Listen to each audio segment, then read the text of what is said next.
오늘은 우리 교회가 또 교회력으로 종료주일로 지키는 그런 날입니다. 종료주일이라는 것은 우리 주님이 예루살렘에 입성하실 때에 이게 백성들이 종려나무 가지를 이렇게 흔들면서 예수님을 맞이한 그런 날입니다. 이 날이 왜 중요하냐면 오늘부터 예수님의 고난이 시작이 됩니다. 그래서 교회에서는 아주 오래 전부터 이 날을 고난주간으로 이제 딱 정해놓고 주님의 그 고난을 묵상하면서 이것이 도대체 우리에게 어떤 의미가 있나 이것을 살피는 그런 한 주간의 시작입니다. 고난이 시작되는 시작이기 때문에 이 날을 굉장히 중요하게 생각하면서 또 지키는 그런 날입니다. 예수님이 사실은 예루살렘에 이번에만 올라가신 것은 아니에요. 예수님이 12살 되었을 때도 예루살렘 올라가시고 또 정상적인 남자라면 1년에 3번은 올라가야 됩니다. 그래서 성경에는 다 기록이 되어 있지 않지만 여러 번 예루살렘으로 올라가신 것으로 그렇게 우리가 알 수 있습니다. 그런데 오늘은 유독 특별하게 예수님의 예루살렘 입성을 성경도 기록하고 예수님도 굉장히 중요하게 생각을 하고 있습니다. 그래서 예수님은 그전에는 다 걸어서 올라가셨어요. 걸어서 그냥 예루살렘에 사람들이 올라갈 때도 잘 모르고 그렇게 올라갔다가 또 내려오시고 그런 일을 하셨는데 유독 오늘은 여러분 어떤 이 세레모니를 하시면서 또 많은 사람의 주목을 받으시면서 또 많은 사람의 환영을 받으시면서 그렇게 예루살렘에 입성을 하고 있습니다. 예수님은 지금 들어가면 이제 곧 체포가 되고 또 예수님은 고난을 당하시고 고문을 받으시고 이제 죽게 되신다는 것을 예수님이 알고 계셨습니다. 오늘 새벽에도 우리가 좀 살폈지만 예수님은 하나님이시니까 뭐 그냥 당당하게 십자가를 지고 우리를 위해서 그렇게 죽으신 것이 아닌가 그런 생각이 들지만 사실은 여러분 예수님도 너무너무 고민이 되고 너무너무 여러분 이것을 고통스러워 하시면서 정말 얼마나 고민하셨으면 내가 고민하여 죽게 되었다 이렇게 말할 정도입니다. 그리고 예수님은 하나님 앞에 기도하기를 하나님 이 방법밖에는 없습니까? 혹시 다른 방법이 있으면 그 방법을 통해서 이 사람들을 구원하실 수는 없겠습니까? 이렇게 기도할 정도였습니다. 그러니까 그 무게가 우리가 생각하는 것 이상으로 여러분 상상을 초월할 정도로 예수님을 짓누르고 있었던 것입니다.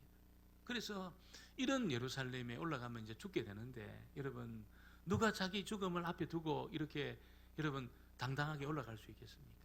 주님은 이제 고난이 시작되는 그 예루살렘 입성 앞에 도대체 무엇을 붙들 건가 그런 어떤 이 고민과 기도가 있었던 것 같습니다. 그래서 지금 자기를 추종하는 12제자를 붙들 건가 아니면 이 종려 가지 나무를 막 흔들면서 자기를 환호하는 이 무리들을 내가 붙들 건가 아니면 그래도 유대인들이 이방인보다 나은데 그 지도자들의 그 양식, 그 양심 이걸 내가 붙들 건가 이런 어떤 이 고민이 있었던 것 같아요. 근데 주님이 뭘 붙듭니까? 하나님의 말씀을 붙들었습니다. 하나님 말씀을 붙들었습니다. 어떤 말씀을 붙들었습니까? 스가랴 선지자가 예언하는 그 말씀을 붙들고 예수님은 나귀 새끼를 타고 예루살렘에 입성하는 이 세레모니를 하시고 있는 것입니다. 그래서 다른 어떤 것을 여러분 붙들지 않고 이 스가랴 선지자가 스가랴 9장 9절에 보면 시온에 따라 크게 기뻐할지어다 예루살렘에 따라 즐거이 부를지어다 보라 내 왕이 내게 임하시나니 그는 공의로우시며 구원을 베푸시며 겸손하여 나귀를 타시나니 나귀의 작은 것 곧 나귀 새끼니라. 스가랴 선지자가 예언했던 이 말씀이 기억이 난 거예요. 생각이 난 거예요. 그래서 이번에 올라가면 내가 십자가에 못 박혀 죽을 텐데 이거는 하나님의 그 여정 속에 이 예언의 말씀이 이루어져야 된다. 그리고 이제 나귀 새끼를 타시고 올라가시게 된 것입니다. 여러분 주님이 하나님 말씀을 붙들려고 딱 작정을 하고 그 말씀 앞에 자기를 메어두게 되었을 때에 어떤 일들이 일어났습니까? 그 나귀 주인이 굉장히 여러분 이 감동을 받습니다. 불가항력적인 어떤 감동, 거절할 수 없는 어떤 감동, 이런 감동을 받습니다. 이 낙이라는 것이 여러분 이게 주인이 있는 낙입니다. 그리고 이 나귀는 이 주인의 자동차이기도 하고 또 물건을 실어 나르는 수레이기도 하고 굉장히 중요한 재산이기도 합니다. 그런데 어느 날 어떤 사람들이 와가지고 이 나귀를 끌고 가니까, 여러분 자기 나귀를 끌고 가는데 가만히 있을 사람이 누가 있습니까? 허락도 안 했는데. 그래서 주인이 물어요. 도대체 당신들 누군데 이 나귀를 끌고 가냐? 이렇게 물었어요. 그때 제자들이 예수님이 가르쳐 주신 이 말씀을 들려줍니다. 우리 2절 3절 같이 한번 볼까요? 2절 3절 말씀을 같이 한번 보겠습니다. 이르시되 너희는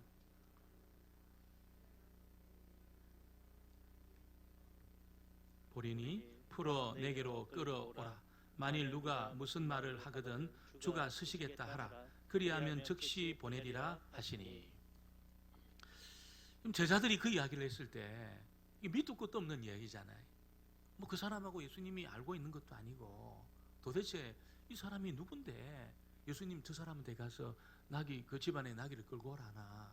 그래도 제자들이 예수님 말씀을 그렇게 전했어요. 그러니까 놀랍게도 있잖아요.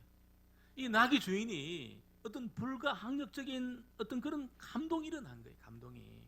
감동이 일어난 겁니다. 아마 이 나귀 주인도 스가랴의 말씀을 알고 있었던 것 같습니다. 그래서 어느 날 누가 이런 일이 있다면 내 나귀가 쓰여지면 좋겠다. 아마 그런 어떤 생각을 가지고 있었던 것 같아요. 그래서 어느 날 갑자기 누가 와서 나귀를 끌고 가니까, 그런 누군데 당신들 내 나귀를 끌고 가냐. 그러니까 제자들이 주님의 말씀 그대로 전했습니다. 주가 서시겠답니다. 이렇게 이야기했어요. 그러니까 이 주인이 아무 말 안 하고요. 나귀뿐 아니고 나귀 새끼도 데려가라고. 그리고 여러분 나귀를 내어주게 되었다는 것이. 예수님이 하나님의 말씀에 순종해서 예루살렘에 입성하는 거기에 무슨 제자들을 의지한다든지 자기를 환호한 무리들을 의지한다든지 아니면 유대 지도자들의 어떤 양심과 양식을 의지한다든지 그런 거 안 하고 있잖아요. 하나님 말씀을 의지하고 갔더니 여러분 사람들 안에 감동이 일어난 거예요. 이 나귀 주인의 마음에 불가항력적인 감동이 일어나게 된 것입니다. 그리고 지금 이 상황을 하나님이 지금 주도하고 있다는 것을 예수님이 확신을 하게 되었다는 것이죠. 그럼 저와 여러분이 이 세상을 살아가는 동안에 우리가 의지할 수 있는 것들이 여러 가지 있습니다. 사실은 여러 가지 있어요. 그러나 내가 그런 것 의지 안 하고 있잖아요. 내가 하나님 말씀에 의지하고 그 말씀에 의탁해서 내가 그렇게 내 인생의 걸음을 걷게 된다면 반드시 내가 의지하고 내가 순종했던 그 말씀이 내 생애를 끌고 갈 줄 믿습니다. 그 말씀이 나를 끌고 가는 겁니다. 그 말씀대로 되어지는 그런 상황이 있게 되는 거지. 예수님이 그렇게 순종하니까 여러분 나귀 주인의 마음에 감동이 일어났을 뿐 아니고 오늘 말씀에 보면 여러분 무리의 많은 사람들이 자기 겉옷을 펴면서 있잖아요. 예수님이 오는 그 길에 이 겉옷을 깔고 그리고 종려나무 가지를 막 흔들면서 다윗의 자손이여 찬송하리로다. 주의 이름으로 오시는 이여 가장 높은 곳에서 호산나. 이렇게 막 찬양을 하면서 예수님을 환영을 했다는 것입니다. 보통 여러분 우리가 어떤 감동이 일어날 때 보면 무슨 뭐 축구 경기할 때 이거 막 이렇게 16강 안에 들어가든지 누가 이렇게 노래를 부르는데 막 너무 감동적인 그런 막 노래를 부른다든지 누가 너무 감동적인 어떤 연설을 한다든지 어떤 사람이 내 앞에 나타났는데 그 모습이 막 너무 이렇게 빛이 나는 겁니다. 그럴 때 사람들이 감동하는 겁니다. 그런데 여러분 예수님은 지금 어른 나귀를 탄 것도 아니고 있잖아요. 새끼 나귀를 탄 거예요. 새끼 나귀를 탄 거예요. 오늘 예배 드리고 우리가 나가는데 여러분 우리 저 교회 앞에 누가 크락션을 팍 울리면서 딱 지나가는데 보니까 세발 자전거를 타고 간다고 생각해 보세요. 여러분 어른이죠. 어른이 양복 입고 가는 누가 빵 해가지고 싹 돌아보는데 세발 자전거를 타고 지금 지나가는 겁니다. 아마 여러분 다 웃을 겁니다. 어른이면 저런 걸 타고 다니나 양복이나 입지 말지 양복 입고 좀 많은 짓이냐 아마 그렇게 할 사람들이 우리 교인들은 중에는 없겠지요. 말은 안 하겠지만 여러분 다 사람들이 그렇게 할 가능성이 많아요. 이 감동을 주는 모습이 아니에요.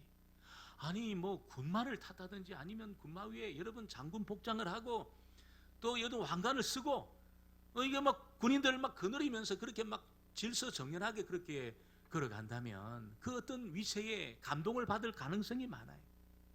그런데 지금 예수님은 나귀 새끼를 타고 그렇게 예루살렘에 입성을 하고 있는 거예요. 입성을 하고 있는 거예요. 그런데 사람들이 여러분 뭐라고 이야기합니까? 조롱하는 사람이 없었어요. 없인 여기는 사람이 없었어요. 환호를 하면서 호산나 외치고 있습니다. 8절 9절 우리 같이 한번 보겠습니다. 8절 9절 말씀입니다. 무리의 대다수는 그들의 겉옷을 길에 펴고 다른 이들은 나뭇가지를 베어 길에 펴고 앞에서 가고 뒤에서 따르는 무리가 소리 높여 이르되 호산나 다윗의 자손이여 찬송하리로다. 주의 이름으로 오시는 이여 가장 높은 곳에서 호산나 하더라. 여러분, 이 십자가를 지고 죽어야 되는 그 긴박한 상황 속에 예수님이 하나님 말씀을 딱 붙들고 순종하니까 여러분 사람들 마음에 감동이 일어난 거예요. 감동이 일어난 겁니다. 소리를 지르고 일어났어요. 예수님의 오심을 환영하는 그런 일들을 통해서 지금 예수님은 지금 이 상황을 지금 하나님이 지금 주관하고 있구나. 이게 내가 지금 혼자 이게 이 독단적인 결정을 해서 하는 것이 아니구나. 하나님이 지금 하나님의 뜻을 지금 이루고 있구나. 나의 걸음을 통해서 이걸 이제 예수님이 확신을 하게 된 것입니다. 우리가 주의 말씀에 나를 메어두고 말씀 앞에 순종할 때 하나님은 우리 앞서 가시면서 내가 순종한 말씀대로 내 상황이 되어지도록 이를 풀게 하시고 사람을 붙여주시고 물질을 붙여주시고 그런 역사를 행하실 줄 믿습니다. 그래서 우리의 남은 시간들은 여러분 내가 누구를 의지할 거냐, 내가 부모님을 의지할 거냐, 자녀들을 의지할 거냐, 내가 쌓아놓은 물질을 의지할 거냐, 그게 아니고 있잖아요. 하나님 의지하시고 하나님 말씀을 예수님처럼 의지하시는 저와 여러분 되어지기를 주의 이름으로 축원합니다. 오늘 이렇게 예수님을 환영하고 예수님을 위해서 자신의 나귀를 내어주는 그런 사람들이 있었던 반면에 막 소동하면서 여러분 예수님에 대해서 그 행동을 저지하려고 달려드는 그런 사람들도 있었다는 것을 우리에게 알려주고 있습니다. 누가 그랬습니까? 유대 지도자들이 지금 그렇게 하고 있습니다. 그래서 누가복음 같은 경우에는 바리새인들이 막 소리를 지르면서 예수님한테 와가지고 지금 제지시키라고 좀 뭐 하는 짓이냐고 막 그렇게 했어요. 누가복음에 19장 39절에 보니까 무리 중 어떤 바리새인들이 말하되 선생이여 당신들의 제자를 책망하소서 하거늘. 지금 예수님 뭐 하는 짓입니까? 지금 이거 시끄럽게 이렇게 막 환호성을 지르면 지금 예루살렘의 주둔에 있는 로마 사람들이 지금 이 상황을 지금 살피고 있는데 이건 이제 폭동에 가까운 그런 이 소요고 소동이라고 빨리 제지시키라고 이렇게 지금 예수님을 말리고 있었다는 겁니다. 여러분 그 유대의 지도자들의 말이 틀린 것도 아니에요. 왜냐하면 6월절 축제가 되면 있잖아요. 디아스포라 유대인들이 전 세계에서 몰려듭니다. 어느 정도 몰려드냐면 200만 명에서 250만 명이 몰려들어요. 예루살렘이 큰 이 도시가 아니에요. 조그마한 도시입니다. 거기에 여러분 한 200만 명에서 250만 명이 모여든다는 것은 발 디딜 틈이 없을 정도로 수많은 무리들이 그곳에 있는 겁니다. 여러분 그런데 거기서 있잖아요. 사람들이 막 구호를 외치면서 호산나 호산나 다윗의 자손이여 다윗의 자손이여 이렇게 여러분 외친다는 것은 로마 사람들의 눈에는 어떻게 비춰집니까? 이거 폭동이다. 이거 지금 이 소유가 일어났고 이 폭동이 일어났다. 이거 그러면서 그들이 여러분 지금 비상 연락망을 통해서 아마 로마 군인들을 더 많이 예루살렘으로 주둔시킬 가능성이 굉장히 많은 거예요. 그래서 지금 6월절 안 그래도 6월절 이 축제 때는 여러분 가버나움에 주둔해 있던 로마 군인들이 지금 많이 올라와 있습니다. 예루살렘에 많이 올라와 있어요. 그래서 어떻게 하든지 조용하게 이 축제가 끝나야 되는데 지금 예수님이 등장하는 일을 통해서 막 수많은 무리들이 환호성을 지르고 어떤 소유가 일어나기 직전까지 가게 되니까 여러분 제지를 시킨 거예요.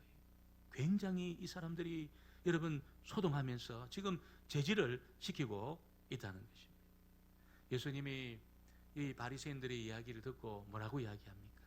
누가복음 19장 40절에 보면 대답하여 이르시되 내가 너희에게 말하노니 만일 이 사람들이 침묵하면 돌들이 소리 지르리라 이렇게 말했습니다. 지금 침묵시키지 마라. 이 사람들이 침묵한다면 돌들이 소리 지를 거다. 너희들 걱정하는 전쟁이나 무슨 이 폭동이 일어날 수 없다는 거예요. 왜 일어날 수 없습니까, 여러분? 지금 이 상황을 지금 하나님이 주도하고 있습니다. 예수님이 지금 높임을 받고 있습니다. 하나님을 지금 찬양하고 있습니다. 소리를 높이고 있습니다. 여러분, 이 전쟁이라든지 폭동은 하나님을 예배하는 일이 막 일어나고 있잖아요. 하나님을 찬양하는 일이 막 일어나고 하나님 말씀을 듣는 일에 열심을 내는 그 상황에서는 일어날 수가 없어요. 하나님이 지금 다스리고 있기 때문에 여러분, 그런 전쟁이나 폭동은 부흥의 때는 절대로 일어나지 않습니다. 언제 일어납니까? 부흥의 불이 꺼질 때 일어납니다. 은혜의 샘이 딱 이렇게 메말라질 때 일어납니다. 왜냐하면 사람들의 마음이 굉장히 거칠어 있어요.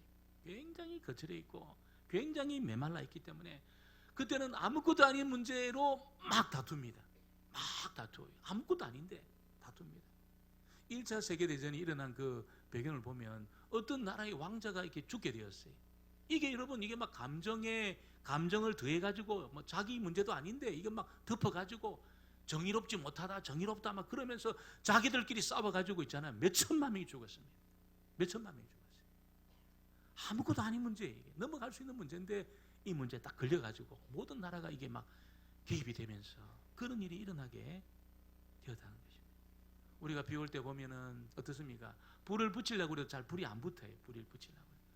불은 붙겠지만 비가 막 억수같이 내리는 그때는 여러분, 아무리 불을 붙여도 이게 불이 잘 안 붙습니다. 그런데 비가 몇 달 동안 안 온 그런 아주 건조한 날에는 여러분, 나무하고 나무 딱 부딪혀도 있잖아요. 그 열기로 있잖아요. 마찰열로 불이 날 수도 있습니다. 마찰열로.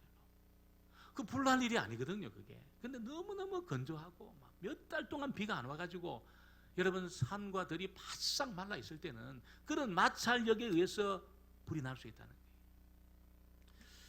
영적인 영역도 마찬가지죠. 영적인 영역도 마찬가지입니다. 하나님을 찬양하고 있잖아요. 말씀에 불이 막 붙어가지고 여러분 우리 안에 은혜의 샘이 막 터지고 여러분, 그럴 때는 어떻습니까? 절대로 여러분, 폭동이나 전쟁이 일어날 수 없어요. 사회에 큰 문제가 생기고 여러분, 이게 막 대단한 그런 대사건이 터지고 무슨 폭동이 터지고 전쟁이 터질 때 보면은 이 부흥의 불이 딱 꺼졌을 때입니다. 딱 꺼졌을 때, 은혜의 샘이 딱 막혔을 때입니다. 그래서 여러분, 사람들이 굉장히 거칠어 있어요. 굉장히 거칠어 있어요. 아무것도 아닌 문제로 이렇게 막 여러분, 이게 막 그냥 지역과 지역이 갈등을 하고 계층과 계층이 갈등을 하고 나라와 나라가 막 갈등을 하고 그래 전쟁이 나고 폭동이 나는 것입니다.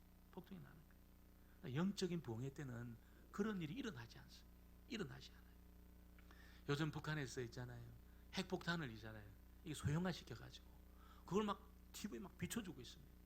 그 말이 무슨 말이냐면 이거는 이게 한 300m 날라는 그런 폭탄에도 여러분 미사일에도 이게 막 부착할 수 있다는 겁니다. 그런 게 하나 딱 터지면 여러분 논산이 날아가 버립니다. 그 소형화된 그 핵폭탄이 터지면 전주 다 날아갑니다. 이런 소도시들 있잖아요. 중소도시들, 군산 일이 다 날아갑니다. 그거 하나 터지면. 그런데 여러분, 큰 폭탄이 있잖아요. 이게 막 큰 폭탄, 이 핵폭탄은 서울을 통째로 날려버립니다. 한번 딱 터지면. 그러니까 이걸 이제 쓱 보여주는 거예요. 김정일이가 싹 보여주면서 내 말 들으란 말이에요. 협박하는 거죠, 협박. 여러분, 우리 안에 말씀의 부흥이 일어나잖아요. 눈물이 터져 나오고 있잖아요. 은혜의 샘이 터져가지고 우리의 심령에 여러분 이 뜨거움이 있게 될 때에 여러분, 김정은이는 절대로 그거 사용 못합니다. 절대로 사용할 수 없습니다. 부흥의 때에 여러분, 이 전쟁과 폭동을 일으킬 수 없다는 거예요. 언제 위험합니까? 우리가 메마르고 우리의 기도 소리가 잦아들고 하나님을 예배하는 일이 시들해지고 있잖아요. 하나님 말씀을 사모하는 일이 막 시들해지고 여러분, 이 부흥이 불이 싹 꺼져 있는 그때는 여러분, 아무리 군대가 강해도 굉장히 위험한 때입니다. 굉장히 위험한 때입니다. 여러분, 개인도 마찬가지죠. 개인도 여러분, 가정에 어려움도 있고 자녀들의 어려움도 있고 그러고 지금 여러 가지 경제적인 문제도 좀 어렵고 육신도 지금 막 아프고 그런데 지금 말씀으로 내가 충만해 있어요. 내가 기도하는데 막 기도의 줄을 잡고 기도 막 터져 나와요. 찬양이 끊이지가 않아요. 위기 아닙니다. 위기. 그때는 위기 아니에요. 위기 아니에요. 그런데 이 집에 뭐 별로 문제도 없어요. 우리 집에 아무런 문제도 없고 뭐 다 건강해. 막 내가 종합검사 받아봤지만 막 다 건강해. 애들도 잘 되고 있어요. 그런데 여러분 영적으로 메마르고 막 그냥 찬양도 안 되고 기도도 안 터지고 막 그냥 예배도 시시해지고 위기입니다. 굉장한 영적인 위기입니다. 여러분 우리가 이 부흥의 때를 회복해야 될 줄 믿습니다. 기도가 터져 나오고 여러분 찬양이 뜨겁고 있잖아요. 우리의 눈물이 쏟아지고 있잖아요. 하나님의 은혜를 생각하면 한량없는 우리의 마음속에 생수의 강이 터지는 이런 역사가 일어나야 될 줄 믿습니다. 아무리 불확실한 시대가 우리 앞에 펼쳐진다 하더라도 예수님처럼 하나님 말씀 딱 붙들고 말씀에 순종해서 나가게 되면 여러분 주변이 감동하는 거예요. 이 주변 상황이 하나님이 통제하시는 겁니다. 통제하시는 겁니다. 사람들이 막 나기도 빌려주고 있잖아요. 사람들이 막 환영을 하고 내 말을 듣고 여러분 기쁨이 충만하고 그냥 내가 한마디 했을 뿐인데 나도 교회 가고 싶다고 나를 좀 인도해달라고 이런 일들이 막 일어나게 되는 것입니다. 하나님의 말씀이 들려지고 있다면 위기 아닙니다. 여러분 하나님 말씀이 여러분 내가 믿고 그 말씀을 붙들고 내가 살고 있다면 불안해할 필요가 없다는 것이죠. 여러분 말씀의 부흥이 일어날 때 우리를 위협할 세상의 세력이 없는 줄 믿습니다. 그러나 성령의 불이 꺼지면 부흥의 불이 꺼지면 굉장히 위험한 때가 오게 된 것입니다. 이 종려주의를 우리가 맞이하면서 저와 여러분은 예수님처럼 여러분 하나님의 말씀을 붙들고 그 말씀에 순복하면서 그 믿음의 길을 걸어가 여러분 이 말씀의 부흥이 일어나고 여러분 은혜가 넘치는 저와 여러분을 통해서 우리 생에 하나님이 크게 쓰여지게 되는 그런 역사 있게 되기를 주의 이름으로 축원합니다.